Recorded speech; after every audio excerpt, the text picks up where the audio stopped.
Alors ça, c'est intéressant, ce champignon. Là, il est gros, c'est un gros champignon. Ouais. C'est ce qu'on appelle un meunier. Ah oui, ça se mange ça. Ça peut se manger, voilà. Ouais. C'est un meunier parce qu'il sent la farine.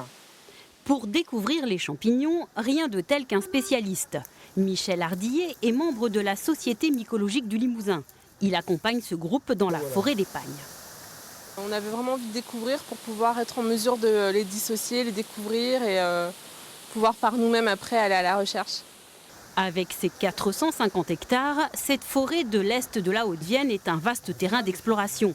D'autant que le sous-sol peu acide, très rare en Limousin, permet à ces frondaisons d'abriter une riche variété de champignons. Alors il peut être plus gros que ça, hein. C'est un petit champignon jaune comme ça, c'est la famille des tricholomes, hein. Moi, je connais beaucoup le cèpe, je connais la girole, je connais la trompette de la mort, mais je ne connais pas après tous les autres petits champignons qui sont donc à côté.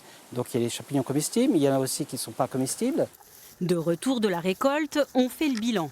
Au total, près de 200 espèces de champignons ont été ramassées. Mais les gourmands sont vite refroidis, seule une trentaine est comestible et on compte même un mortel.